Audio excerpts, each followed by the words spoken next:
नमस्कार। आकाशवाणी चंडीगढ़ से प्रादेशिक समाचारों के साथ मैं चंदन शर्मा।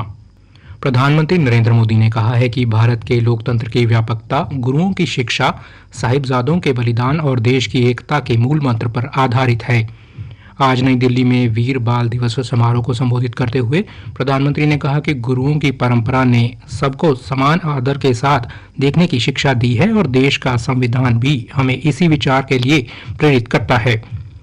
प्रधानमंत्री ने कहा कि वीर साहिबजादों का जीवन हमें सिखाता है कि देश की अखंडता और विचारधारा के साथ कोई समझौता नहीं किया जा सकता। उन्होंने कहा कि संविधान लोगों को देश की संप्रभुता और एकता को सबसे ऊपर रखने के सिद्धांत की सीख देता है। प्रधानमंत्री ने कहा कि साहिबजादा जोरावर सिंह और साहिबजादा फतेह सिंह बहुत छोटे थे, मगर उनका साहस आकाश से भी ऊंचा था। उन्होंने कहा कि आज वीर बाल दिवस हमें सिखाता है कि कोई भी परिस्थिति कितनी भी कठिन क्यों न हो, देश और उसके हित से बड़ी नहीं हो सकती। हरियाणा में आज वीर बाल दिवस व्यापक स्तर पर मनाया जा रहा है। प्रधानमंत्री नरेंद्र मोदी ने 10वें गुरु श्री गुरु गोविंद सिंह जी के साहिबजादों की शहादत की याद में 26 दिसंबर को वीर बाल दिवस मनाए जाने की घोषणा की थी। आज प्रदेश भर में कई कार्यक्रमों का आयोजन कर गुरु गोविंद सिंह जी के वीर बालकों को याद किया जा रहा है। भारतीय जनता पार्टी वीर बाल दिवस को पूरे देश में मना रही है और जिस तरह से गुरु गोविंद सिंह जी के दो साहबजादों ने अपने प्राणों का बलिदान दिया था, उससे भी हमें प्रेरणा लेनी चाहिए और उनके जीवन से प्रेरणा लेनी चाहिए और अपने आप को देश के प्रति समर्पित करना चाहिए। कुरुक्षेत्र से हमारी संवाददाता ने बताया है कि गुरुद्वारा छठी पातशाही में मुख्यमंत्री नायब सिंह सैनी, बीजेपी के प्रदेश अध्यक्ष मोहन लाल बड़ौली और थानेसर से पूर्व विधायक सुभाष सोधा ने गुरुद्वारा छठी पातशाही में शीश निवाया और कीर्तन सुना।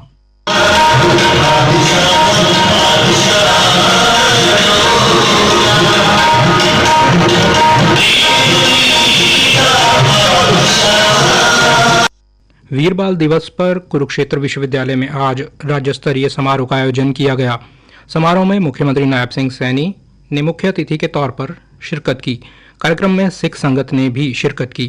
कुरुक्षेत्र विश्वविद्यालय के कुलपति प्रोफेसर सोमनाथ सचदेवा, हरियाणा सिख गुरुद्वारा प्रबंधक कमेटी के प्रधान भूपेंद्र सिंह असंध और धर्म प्रचारक बलजीत सिंह दादूवाल भी मुख्यमंत्री के साथ इस कार्यक्रम में शामिल हुए। इस दौरान नन्हे साहिबजादों की वीरता और साहस को याद किया गया।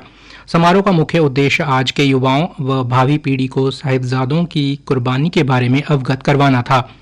पानीपत व अन्य कई जिलों में भी साहिबजादों की याद में सभी गुरुद्वारों व सामाजिक व धार्मिक संस्थाओं द्वारा लंगर लगाए जाने के समाचार मिले हैं। वीर बाल दिवस पर आज कुरुक्षेत्र विश्वविद्यालय में लोक संपर्क विभाग द्वारा गुरु गोविंद सिंह जी के साहिबजादों की अद्वितीय शहादत की याद में एक प्रदर्शनी लगाई गई। प्रदर्शनी के माध्यम से गुरु गोविंद सिंह जी के साहिबजादों के अद्वितीय बलिदान और सिख इतिहास को दर्शाया गया। लोग, विशेषकर सिख श्रद्धालुओं ने बड़ी संख्या में विश्वविद्यालय पहुंचकर इस प्रदर्शनी को देखा।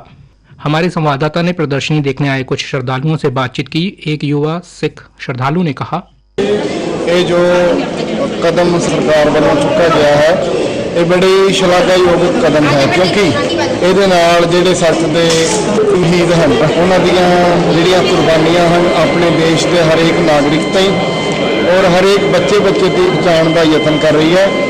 लोक संपर्क विभाग के निदेशक प्रोफेसर महासिंह पुनिया ने बताया कि इस प्रदर्शनी का उद्देश्य युवा पीढ़ी को सिख इतिहास से अवगत करवाना है।